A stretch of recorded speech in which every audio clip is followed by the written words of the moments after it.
দর্শক, কল্পনা করুন তো, যে আমেরিকার একটা হুঙ্কারে একসময় পুরো পৃথিবী কাঁপত, সেই আমেরিকা আজ 85 বছর বয়সী একজন বৃদ্ধের সামনে এসে থমকে দাঁড়িয়েছে।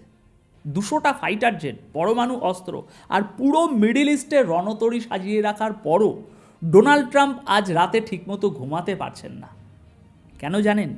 কারণ ট্রাম্প বুঝতে পেরেছেন যে যে শত্রুর মৃত্যুর ভয় দেখানো যায় না, যে শত্রুকে, তাকে কোনো অস্ত্র দিয়েই হারানো সম্ভব না। দেখুন, আমরা ছোটোবেলা থেকে হলিউডের মুভিতে মোটামুটি দেখে এসেছি, আমেরিকা কোনো দেশে যুদ্ধজাহাজ পাঠালে সেই দেশের নেতারা ভয়ে কাঁপতে কাঁপতে স্যারেন্ডার করে। কিন্তু বাস্তবে মিডল ইস্টের মাটিতে এখন এমন এক অদ্ভুত এবং অবিশ্বাস্য ঘটনা ঘটছে, যা আমেরিকার তাবড় তাবড় থিঙ্ক ট্যাঙ্কারদেরও মাথা খারাপ করে দিয়েছে। আজ আমরা কোনো ভাষা খবর নিয়ে কথা বলবো না, একদম ডেপথে যাব। ডোনাল্ড ট্রাম্পের খাস লোক, তার বিশেষ দূত স্টিভ উইটকফ এমন কিছু গোপন সত্য ফাঁস করে দিয়েছেন, যা আমেরিকার ইতিহাসে একটা চরম অস্বস্তিকর কারণ হয়ে দাঁড়িয়েছে, যা পুরো জিওপলিটিক্যাল ল্যান্ডস্কেপ বদলে দিচ্ছে। আজকের প্রথম বড় ব্রেকিং, ট্রাম্পের বিশেষ দূত স্টিভ উইটকফের সেই স্বীকারোক্তি, যেখানে তিনি পরিষ্কার বলেছেন আমেরিকা আসলে কনফিউজড, ইরান কেন ভয় পাচ্ছে না। আজ 23শে ফেব্রুয়ারি রবিবার দুপুর 2টোয় এই খবর পড়ছি। দর্শক, আসুন একদম প্রথম খবরে ফোকাস করি। ডোনাল্ড ট্রাম্পের অত্যন্ত কাছের মানুষ এবং মিডল ইস্টে তার বিশেষ দূত স্টিভ উইটকফ সম্প্রতি এমন একটি কথা বলেছেন, যা শুনলে আপনি চমকে যাবেন। তিনি বলেছেন ডোনাল্ড ট্রাম্প এই মুহূর্তে চরম বিভ্রান্ত এবং হতাশ। কেন? কারণ ট্রাম্পের পলিসি খুব সিম্পল: শত্রুকে ভয় দেখাও, নিষেধাজ্ঞা দাও, মাথার উপর বোমারু বিমান নিয়ে এসে ঘোরাও, শত্রু এমনিতেই টেবিলে এসে মাথা নত করবে।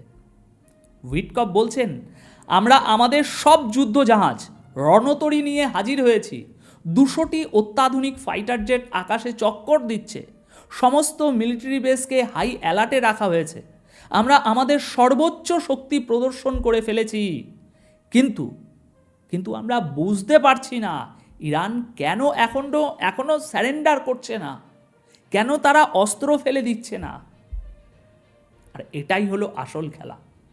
দর্শক, আপনারা একটু ভাবুন, আজ তিনি এমন একটা জাতির মুখোমুখি হয়েছেন যারা ট্রাম্পের ওই ডলার আর ওই ক্ষমতার হুমকিতে থোড়াই কেয়ার করে। ট্রাম্পের ওই টাকা আর ভয় দেখানোর ফর্মুলা ঠিক এই জায়গাতেই এসে পুরোপুরি ফ্লপ খেয়েছে। উইটকফ নিজে অবাক হয়ে বলছেন, একটা 85 বছরের বৃদ্ধ লোক, তিনি কিভাবে এমন শক্ত হয়ে আছেন, তার চোখে মৃত্যুর কোনো ভয় নেই কেন? সিরিয়াসলি বলুন তো, আপনি এমন একজনকে কি ভয় দেখাতে পারবেন যে আগে থেকেই মৃত্যুর জন্য প্রস্তুত হয়ে বসে আছে? এবার আসুন দ্বিতীয় খবরে, যা আমেরিকার সামরিক কৌশলকে রীতিমতো বোকা বানিয়ে দিয়েছে। দেখুন, আমেরিকার একটা পুরনো স্বভাব আছে, কোনো দেশের সাথে পেরে না উঠলে তারা সেই দেশের শীর্ষ নেতাকে টার্গেট করে। তারা ভেবেছিল ইরানের লিডারশিপকে শেষ করে দিলেই পুরো সিস্টেম কোল্যাপস করবে। কিন্তু নিউ ইয়র্ক টাইমস একটা বমশেল খবর ব্রেক করেছে। তারা জানাচ্ছে ইরানের সুপ্রিম লিডার আয়াতুল্লাহ খামেনি মৃত্যুর আগেই একটা অভূতপূর্ব কাজ করে রেখে গেছেন। তিনি প্রতিটি ডিপার্টমেন্ট, প্রতিটি সামরিক এবং রাজনৈতিক পজিশনের জন্য 4 স্তরের উত্তরাধিকারী ফিক্স করে রেখেছেন। বিষয়টা কতটা ভয়ঙ্কর একটু লজিক্যালি বুঝুন। খামেনি মেসেজ দিয়েছেন, আমার মৃত্যুর জন্য আমি প্রস্তুত, আমাকে মারলে দ্বিতীয় জন আসবে, তাকে মারলে তৃতীয় জন আসবে, তাকে মারলে চতুর্থ জন তৈরি আছে। মানব ইতিহাসে যুদ্ধের আগে এমন লিডারশিপ চেন তৈরি করার যে ঘটনা, সেটা বিরল। আমেরিকা ভেবেছিল সাপের মাথা কাটলে সাপ মারা যাবে, কিন্তু এরা তো এমন একটা হাইড্রা তৈরি করে রেখেছে যা একটা মাথা কাটলে আরও 4টে মাথা গজিয়ে উঠছে। মনে রাখবেন, যখন সবাই ভাবছে ইরান হয়তো ভয়ে গুটিয়ে যাবে, ঠিক তখনই তারা প্রমাণ করে দিল যে তাদের কাছে লিডারশিপ কোনো ব্যক্তি নয়, একটা আইডিওলজি। আর আইডিওলজিকে ড্রোন হামলা দিয়ে মারা যায় না। ট্রাম্পের ভয়টা ঠিক এখানেই। ট্রাম্প ভাবছেন এদের কি হারানোর কিছু নেই, নাকি এদের কাছে এমন কোনো ভয়ঙ্কর নিউক্লিয়ার বা ব্যালিস্টিক মিসাইল লুকিয়ে রাখা আছে যার কারণে এদের কনফিডেন্স এত এত বেশি। এবার তৃতীয় এবং অত্যন্ত গুরুত্বপূর্ণ বিষয় হলো এই পুরো সিস্টেমের পিছনে লুকিয়ে থাকা মাস্টার মাইন্ড। আমেরিকা এখন বুঝতে পারছে যে শুধু খামিনি নয়, তাদের আসল মাথা হতে পারে আরেকজন ব্যক্তি, আলী লারিজানি। এই লোকটাকে বলা হয় ইরানের সুপ্রিম লিডারের ছায়া। আমেরিকার ইন্টেলিজেন্স রিপোর্ট বলছে যদি কোনো কারণে ইরানের শীর্ষ নেতৃত্ব বা প্রেসিডেন্ট বা কমান্ডারদের উপর বড় কোনো হামলা হয়, তবে পেছন থেকে পুরো দেশ চালাবেন এই আলী লারিজানি। কেন এই লোকটা এত ডেঞ্জারাস? কারণ ইনি শুধু একজন রাজনৈতিক নেতাই নন, তিনি একজন ব্রিলিয়ান্ট নেগোশিয়েটার। দেশের ভিতরে কোনো আন্দোলন বা প্রোটেস্ট হলে সেটা কিভাবে শক্ত হাতে দমন করতে হবে সেটা তিনি খুব ভালোভাবে জানেন। আবার একই সাথে রাশিয়ার ভ্লাদিমির পুতিন, চীনের শি জিনপিং, কাতারের আমির এবং ওমানের সাথে ডিল করার মতো ডিপ্লোম্যাটিক নেটওয়ার্কও তার মোটামুটি নখদর্পণে। অর্থাৎ আমেরিকা যদি ভাবে তারা ইরানে হামলা করে দেশে একটা সিভিল ওয়ার লাগিয়ে দেবে, সেই গুড়ে বালি। কারণ লারিজানির মতো লোক ব্যাকআপে বসে আছেন পুরো ওই রাষ্ট্রযন্ত্রটাকে এক সুতোয় বেঁধে চালানোর জন্য। আর এটাই আমেরিকার ঘুম হারাম করার জন্য ভাই যথেষ্ট।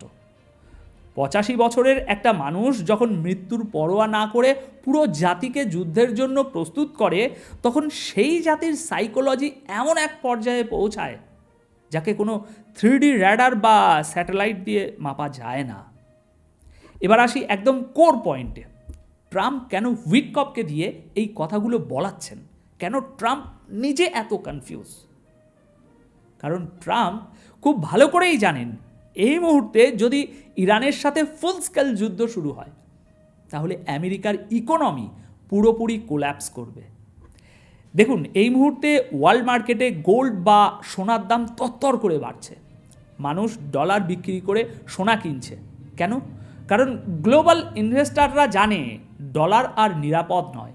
আমেরিকার সুপ্রিম কোর্ট অলরেডি ট্রাম্পের কিছু পলিসি আটকে দিয়েছে। আমেরিকায় সাধারণ মানুষের নাভিশ্বাস উঠে গেছে মূল্যবৃদ্ধিতে। এখন যদি ইরানের সাথে যুদ্ধ লাগে, ইরান প্রথমেই যে কাজটা করবে তা হলো হরমুজ প্রণালী ব্লক করে দেবে, যেখান দিয়ে দুনিয়ার প্রায় 20% বেশি তেল পারাপার হয়। গ্লোবাল মার্কেটে তেলের দাম ব্যারেল প্রতি $150 থেকে $200 গিয়ে ঠেকবে। আর তেলের দাম বাড়া মানে কি? মানে হলো আমেরিকার ভিতরে জিনিসপত্রের দাম রকেটের মতো বেড়ে যাওয়া। ডোনাল্ড ট্রাম্প ক্ষমতায় এসেছিল অর্থনীতি ঠিক করার প্রতিশ্রুতি দিয়ে। যুদ্ধ লাগলে সেই অর্থনীতির কফিনে শেষ পেরেকটা ঠোকা হয়ে যাবে। ট্রাম্প চাইছিলেন একটা শর্টকাট। তিনি ভেবেছিলেন সেনাবাহিনী নিয়ে গিয়ে ভয় টয় দেখাবেন, ইরান ভয় পেয়ে কোনো একটা চুক্তিতে সই করে দেবে। আর ট্রাম্প দুনিয়ার সামনে হিরো হয়ে বলবেন, দেখুন আমি যুদ্ধ ছাড়াই ইরানকে থামিয়ে দিয়েছি। কিন্তু ইরান তার এই পুরো গেম প্ল্যানটা ধরে ফেলেছে। ইরান বলছে আমরা স্যারেন্ডার করব না, তোমরা যা করার করে নাও। আর ঠিক এখানেই আমেরিকা ফেসে গেছে। তারা না পারছে গিলতে, না পারছে উগড়াতে। দর্শক, পুরো জিওপলিটিক্যাল সিনারিওটা এখন একটা প্রেশার কুকারের মতো হয়ে আছে। স্টিভ উইটকপের মুখ দিয়ে বের হওয়া এই সত্যটা প্রমাণ করে দিল যে আমেরিকার সেই পুরনো দাদাগিরি আর কাজ করছে না ভাই। একটা কথা মোটামুটি সবসময় মাথায় রাখবেন, অস্ত্র আপনাকে যুদ্ধ জেতাতে পারে, কিন্তু মানুষের মন থেকে যদি একবার মৃত্যুর ভয় দূর হয়ে যায়, তবে পৃথিবীর কোনো সুপার পাওয়ার তাকে দাস বানিয়ে রাখতে পারে না। ইরান আজ ঠিক সেই জায়গায় দাঁড়িয়ে আমেরিকাকে চ্যালেঞ্জ করছে। আগামী কয়েক ঘন্টা বা কয়েক দিন এই পুরো অঞ্চলের জন্য এবং হয়তো পুরো পৃথিবীর জন্যই অত্যন্ত ক্রুশিয়াল হতে যাচ্ছে। এবার আমি আপনাদের কাছে একটা প্রশ্ন রাখতে চাই, আপনাদের কি মনে হয় ডোনাল্ড ট্রাম্প কি শেষ পর্যন্ত নিজের ইগো দূরে সরিয়ে রেখে এই যুদ্ধ থেকে পিছিয়ে আসবেন? আপনার বিশ্লেষণ কি বলে? কমেন্ট বক্সে আমি আপনাদের মতামত পড়তে চাই। আসুন এই আলোচনাটা কমেন্ট সেকশানে আরও একটু চালিয়ে যাই। এখন যদি মনে হয় এই অ্যানালিসিসটি গতানুগতিক খবরের চেয়ে একটু আলাদা হয়েছে, তবে অবশ্যই ভিডিওটি শেয়ার করবেন, কারণ সঠিক তথ্য এবং গভীর বিশ্লেষণ সবার কাছে পৌঁছানো জরুরি। চ্যানেলটি সাবস্ক্রাইব করে বেল আইকনে ক্লিক করে রাখুন। ধন্যবাদ আপনাদের সকলকে।